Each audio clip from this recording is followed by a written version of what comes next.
जीवन को महान बनाने वाली प्रेरणादायक कहानियां, निस्वार्थ भाव से जगत कल्याण की सेवा में समर्पित महान व्यक्तियों के अनुभव। प्रजापिता पिताश्री ब्रह्मा एवं मातेश्वरी जगदम्बा सरस्वती के संग के रंग, ईश्वरीय यज्ञ इतिहास की झलकियां तथा परमात्म शक्ति अनुभूति से अपना जीवन श्रेष्ठ बनाने के लिए देखिए कार्यक्रम प्रेरणा। दीपक देता है रोशनी फैलाने की प्रेरणा, फलदायी वृक्ष देता है देने की प्रेरणा, मधुबन देता है महकते रहने की प्रेरणा, महान व्यक्ति देते हैं जीवन जीने की प्रेरणा। आओ प्रेरणा से दें हम सभी को प्रेरणा।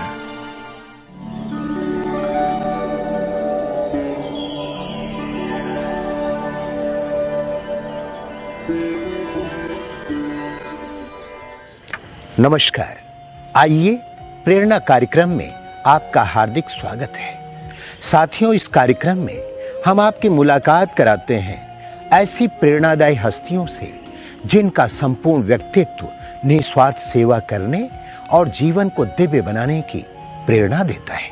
ये वो महान आत्माएं हैं जो अध्यात्म के पथ को अपनाकर ईश्वरीय प्रेम का रसपान करते हुए जन जन को ईश्वर के सानिध्य का अनुभव करा रही हैं। हमें आशा ही नहीं, पूर्ण विश्वास है कि आप भी इन दिव्य विभूतियों के अनुभवों से प्रेरणा प्राप्त कर अपना जीवन श्रेष्ठ और सफल बनाएंगे।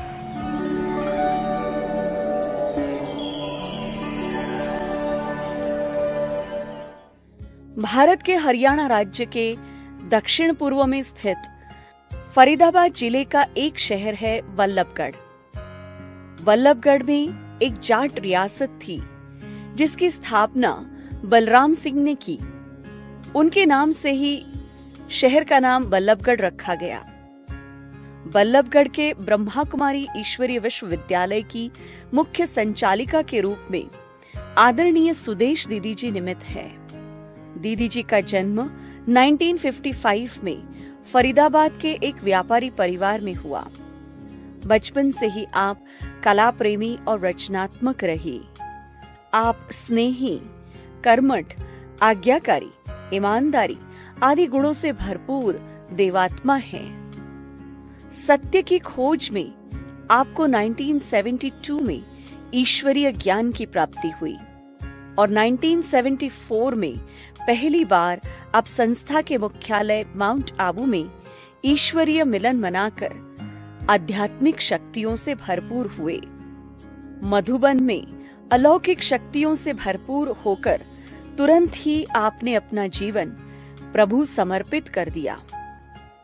1974 से फरीदाबाद में सेवाएं देते हुए 1980 से आप वल्लभगढ़ में अपनी सेवाएं दे रही हैं। आपने विभिन्न कार्यक्रमों के द्वारा जन जन को ईश्वरीय संदेश पहुंचाने का भरपूर प्रयास किया। वर्तमान समय दीदी जी के नेतृत्व में 9 सेवा केंद्र एवं 50 गीता पाठशालाओं में 1200 से अधिक विद्यार्थी सच्ची मन की शांति का अनुभव कर रहे हैं।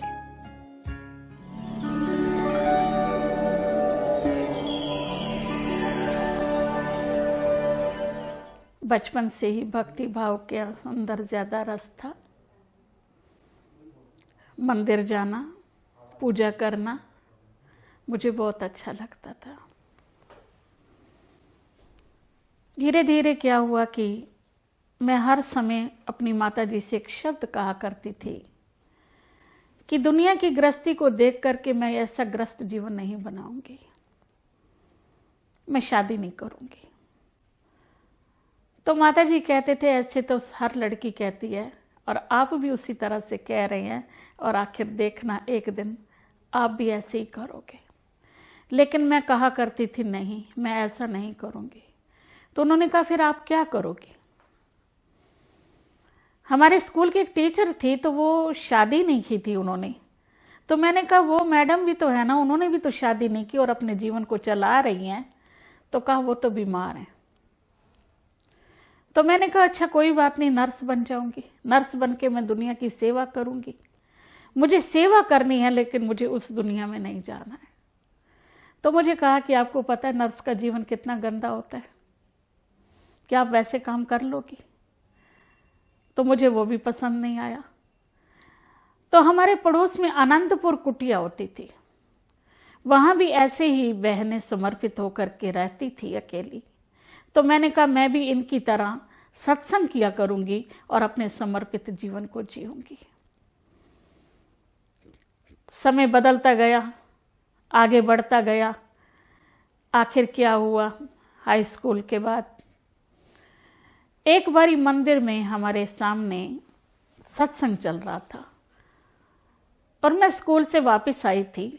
तो मैंने माता जी से कहा कि बहुत मीठी मीठी आवाज़ आ रही है, आप कहो तो मैं थोड़ा मंदिर में देख कर आऊँ, क्योंकि हम बिना पूछे घर से निकलते नहीं थे।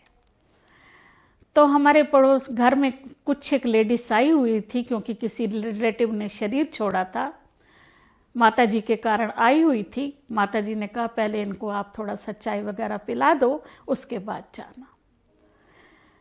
जब तक मैं ये सारा कार्य करके मंदिर में पहुंचती हूँ तो वो वापस चले गए। कुछ एक लेडीज वहाँ थी, हमने उनसे पूछा कि ये मंदिर में आज कौन आया था और ये किन की आवाज़ थी। उन्होंने हमें कहा 2 सफ़ेद वस्त्रधारी बहनें थी और वो बहुत सुंदर बोलती हैं, आप कहो तो हम आपको कल उनके पास लेके जाएंगे। उन्होंने अपना एड्रेस दिया। हमने घर आके माता जी को सारी बात बताई तो माता जी ने कहा पहले मैं जाऊंगी, मैं देख करके आऊंगी कि वहाँ क्या होता है। जब माता जी वहाँ गई तो उसको बहुत अच्छा लगा, तो वो जाने लगी। मैंने कहा मैं भी जाती हूँ। तो माता जी को लेडी और औरतें जो थी उन्होंने कहा नहीं, लड़कियां वहाँ नहीं जाती हैं, लड़कियों का जाना ठीक नहीं होता है, आप भले जाओ लेकिन आप अपनी बेटी को मत लेके जाना। जैसे उन्होंने आज्ञा की कि आपको अभी नहीं जाना, लेकिन छुपके बीच में प्रोग्राम फंक्शन में हम अवश्य चले जाते थे। हमारे परिवार के अंदर लड़कियां थोड़ा बाहर नहीं निकलती, तो हमारे पिताजी का स्वभाव जो था वो थोड़ा सख्त था, लेकिन अंदर से एक लगन थी कि मुझे जीवन बनाना है तो इन जैसा ही बनाना है। 1 साल इन्हीं बातों में निकल गया। 1 जनवरी 1974 10 बजे के टाइम मैं सेंटर पर पहुंची। कुछ एक बहनें योग की तपस्या कर रही थी। उनको देख करके मुझे बहुत अच्छा लगा, एक सुकून मिला।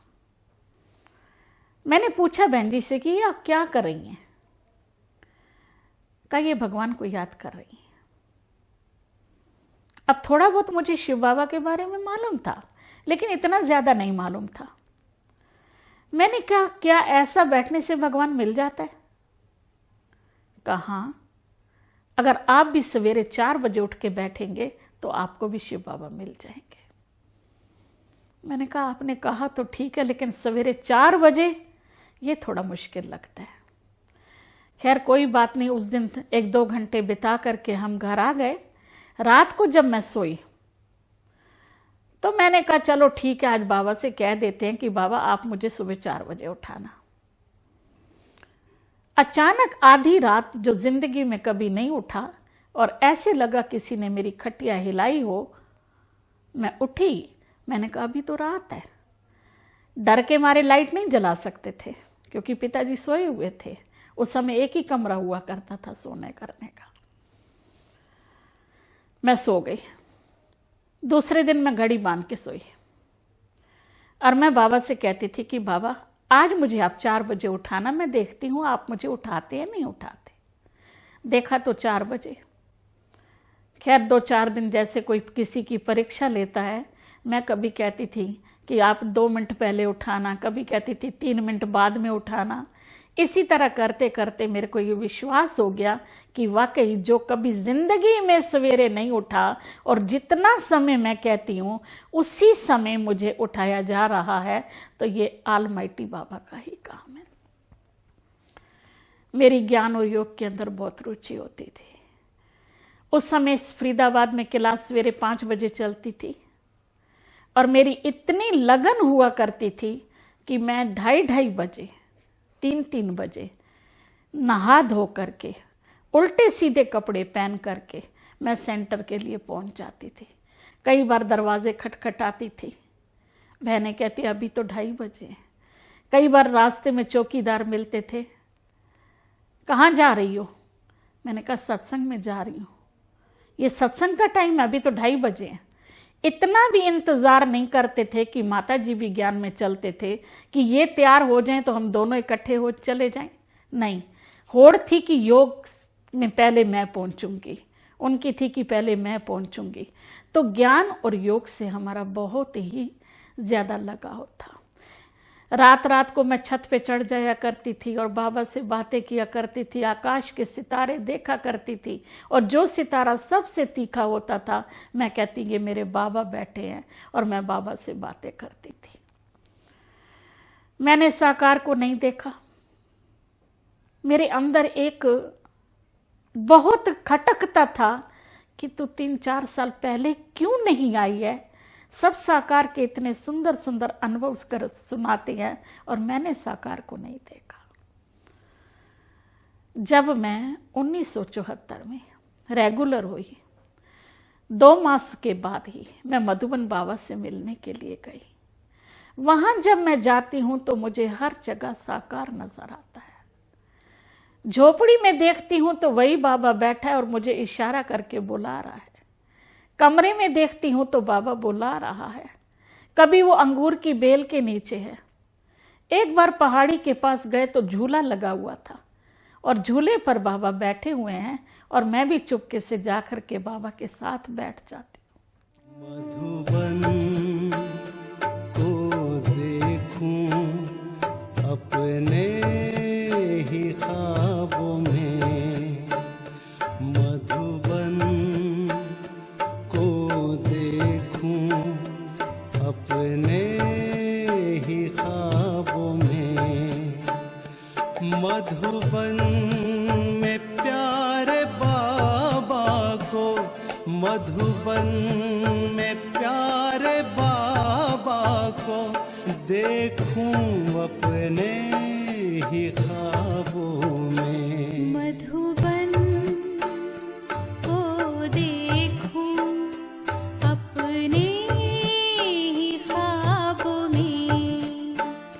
मधुबन को देखूं अपने ही ख्वाबों में, मधुबन में प्यारे बाबा को, मधुबन में प्यारे बाबा को देखूं अपने ही ख्वाबों।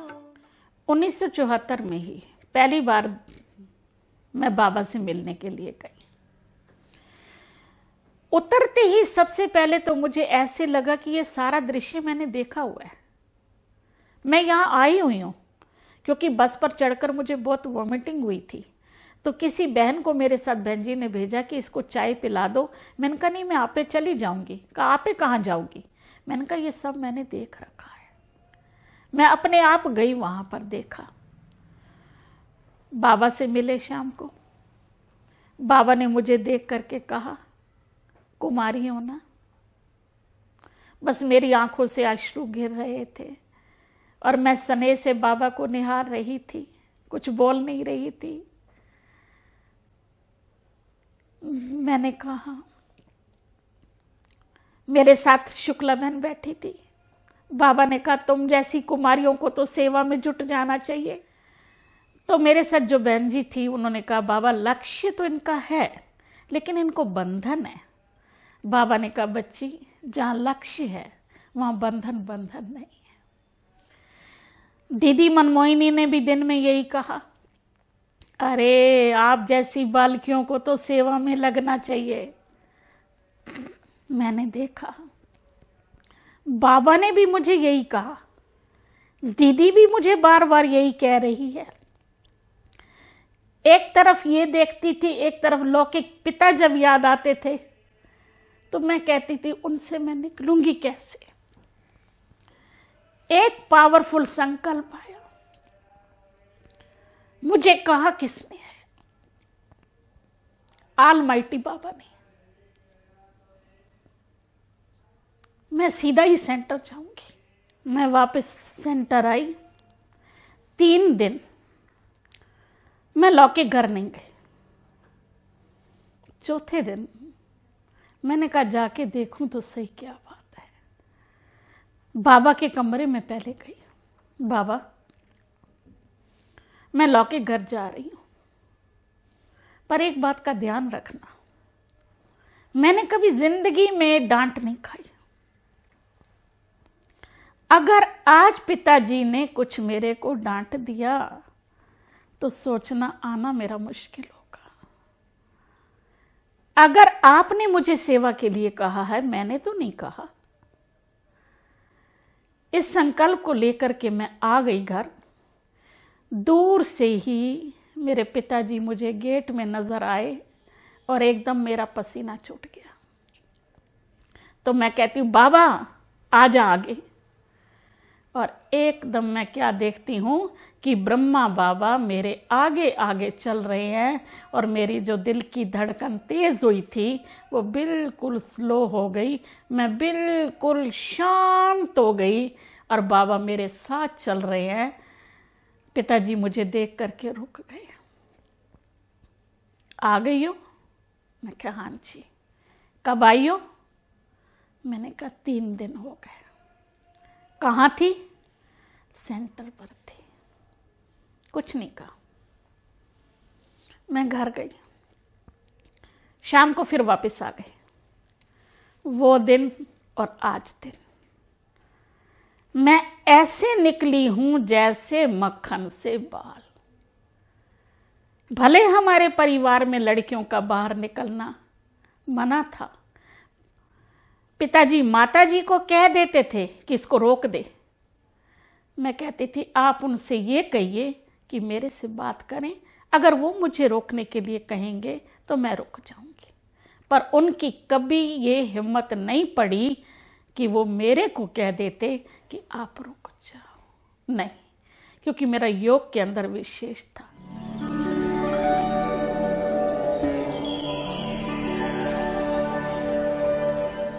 2010 में हमने ये 1000 गज में बाबा का घर बनाया, जिसको दादी प्रकाश मणि ने ही नाम दिया राजयोग भवन। इस राजयोग भवन के उद्घाटन के लिए ही हम दादी गुलजार के पास पहुंचे थे। अचानक मैं वहाँ हॉस्पिटल पहले दिन पहुंची तो मेरा कुछ कर्म भोग निकल आया। मेरा कैंसर निकल आया। पर मैंने ये देखा कि उस कर्म भोग पर भी मैंने बड़ा सहज रीति से विजय प्राप्त कर ली। मैं दादी के पास आई और दादी को कहा कि दादी, मैं तो आई थी आपको उद्घाटन का कहने के लिए, लेकिन ऐसे ऐसे मेरे को वहाँ पर कहा गया कि आपको कैंसर है। तो दादी ने कहा पहले आप अपना इलाज कराओ, और इलाज भी अगर डॉक्टर अशोक मेहता आता है तो उससे इलाज कराना, नहीं तो दिल्ली में इलाज कराना। मैं बात करूंगी अशोक मेहता से। तो दादी ने ही बात की। उन दिनों अशोक मेहता 15 दिन वहां रुके। पर कर्म भोग को भी मैंने सेवा समझ करके पार किया। मैं एक दिन भी बेड पे नहीं मिली। जिस समय मेरा ऑपरेशन हुआ और दूसरे दिन मैं आईसीयू से बाहर निकली तो बाहर जितने पेशेंट के रिलेटिव होते थे मैं उनको बैठ के कोर्स कराती थी। मैं अंदर कमरे में कभी नहीं मिली। डॉक्टर मुझे देखने आते थे, पेशेंट है कहाँ, पूछते थे पेशेंट है कौन, क्योंकि मैं उनको कोर्स करा रही होती थी। तो मैंने बड़ा सहज करके किया। दादी से कहा, दादी ने कहा आप जिस दिन कहोगे हम उसी दिन यहाँ का उद्घाटन कर देंगे। और आखिर 19 सितंबर 2012 दादी ने इस राजयोग भवन का उद्घाटन किया।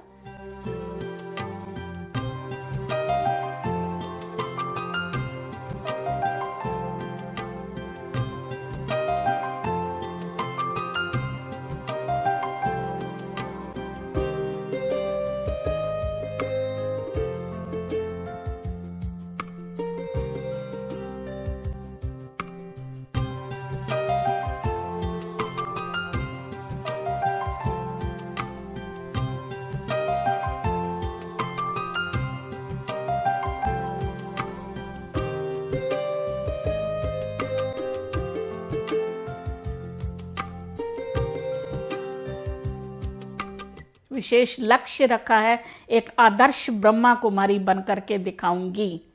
और आज तक चाहे कोई अपनी मर्यादाओं को तोड़े, ना मैं स्थूल ना मैं सूक्ष्म, ना मैं अमृत वेला मिस करती हूँ, चाहे मुझे कितना भी मैं बीमार होती हूँ, ना मैं मुरली मिस करती हूँ। मैं मुरली सुनाने के लिए भी जाती हूँ और मैं अमृत वेला, कितनी मेरे को खांसी होती है, लेकिन जब मैं मुरली सुनाऊंगी तो मुझे एक बारी भी कुछ नहीं होगा। सब मेरे को भाई बहन कहते हैं क्लास में तो आप बिल्कुल ठीक होते हो, और क्लास के बाद आपकी शक्ल कैसे उतर जाती है। उस समय बाबा मेरे से सेवाएं ले लेता है, मैं बिल्कुल ठीक हो जाती हूँ। बस एक बल, एक भरोसा, एक बाबा, एक मैं, तीसरा बीच में कोई ना आ जाए। ये मेरे को बार बार लक्ष्य रहता है।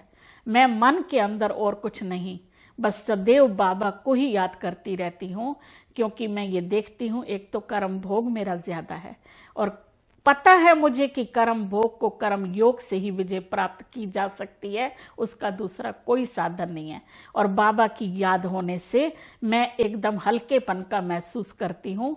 चाहे इतनी बड़ी बीमारी भी है, मेरे को कोई ऐसी बीमारी नहीं होगी जो मेरे पर नहीं होगी, लेकिन मेरे फेस से नजर नहीं आएगा कि मैं बीमार भी हूँ क्या, क्योंकि बाबा हर समय मेरे साथ रहता है, जिससे मैं अपने आप को बहुत हल्का महसूस करती हूँ। सभी ब्राह्मण परिवार के लिए मेरी विशेष यही एक संकल्प है कि वक्त बहुत तेजी से भागता जा रहा है, ये वक्त जा रहा है, ये लौट कर नहीं आएगा। जो भी कुछ करना है वो अभी कर लो, अभी नहीं तो कभी नहीं। इसलिए अपने पुरुषार्थ को आगे बढ़ाओ, दूसरों को नहीं देखो, स्वयं को देखो, अपनी उन्नति कर लो। और अगर अब नहीं किया तो फिर कभी भी हम नहीं कर पाएंगे।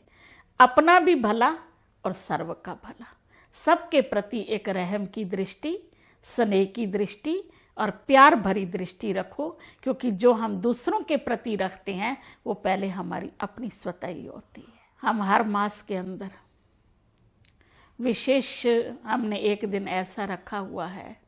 वैसे तो रोज अमृत वेला हम विश्व भ्रमण करते हैं, विश्व परिक्रमा करते हैं कि विश्व के अंदर जितनी भी दुखी और अशांत आत्माएं हैं, हम अपने शांति के वाइब्रेशन से उन आत्माओं को भी शांत करें।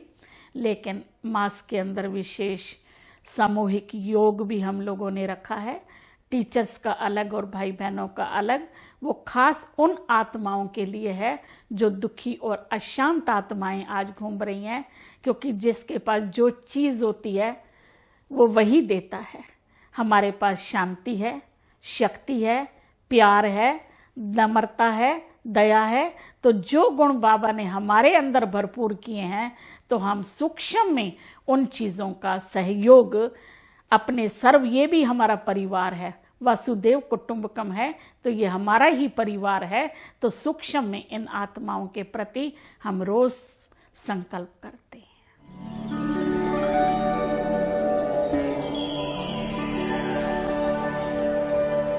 उनके साथ जो भी रहेंगे, जो भी उनके साथ जो भी संपर्क में आते हैं, उनके जीवन में नियम, मर्यादाएं, धारणाएं कूट कूट के वो भर देती हैं।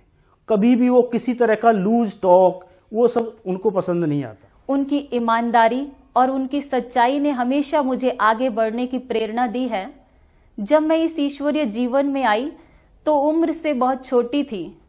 लगता था कि वास्तव में कोई गुण मेरे जीवन में नहीं है, लेकिन दीदी ने चाहे वो हर कला को मेरे जीवन में भरा, चाहे वो भाषण से जुड़ी है, चाहे वो योग से जुड़ी है, चाहे वो खाने से जुड़ी है।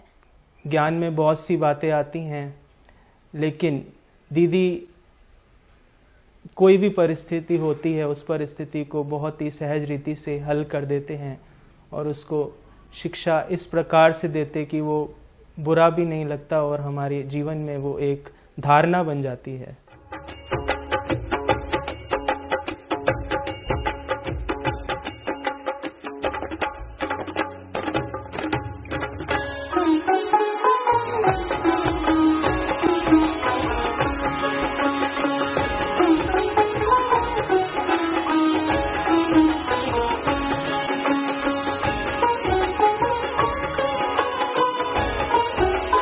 कि दीदी जी के अंदर इतनी डिटर्मिनेशन पावर है कि जिस सेवा का वो सोच लेते हैं उसे बाबा की मदद से वो सार्थक करते हैं। और दीदी जी की जो दिग्दर्शन है कि किस सेवा को किस रीति से करना है, बाबा का उनको ऐसा वरदान है कि जो उनके मुख से निकलता है वो सार्थक अवश्य ही होता है। कौन कहता है कि मम्मा को नहीं देखा, पर हमने जब पहली झलक दीदी की देखी तो दीदी के जीवन में केवल मम्मा की वो झलक दिखाई दी।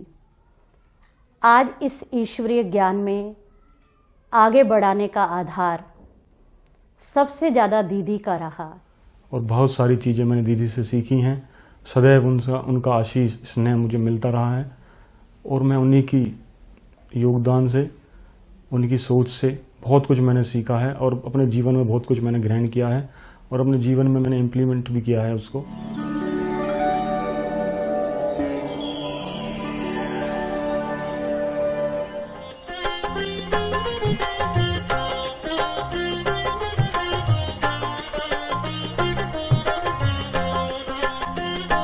वरदानी हाथ तुम्हारे मस्तक पर सदा हमारे, वरदानी हाथ तुम्हारे मस्तक पर सदा हमारे। प्रभु किरणों की कृपा छाँव में जीवन के सुख सारे। ओ बाबा प्यारे प्यारे, ओ बाबा प्यारे प्यारे, ओ बाबा प्यारे प्यारे, ओ बाबा प्यारे प्यारे। वरदानी हाथ तुम्हारे।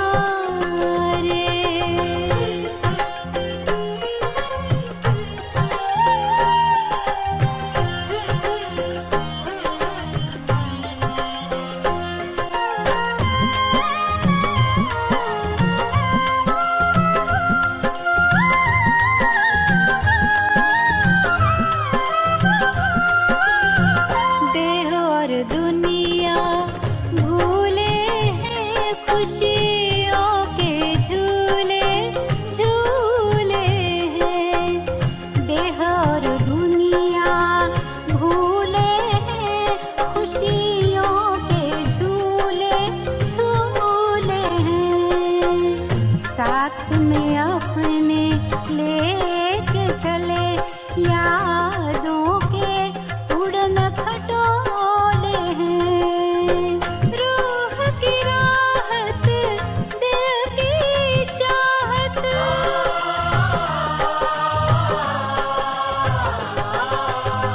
रूह की राहत, दिल की चाहत, चित्त के चैन हमारे।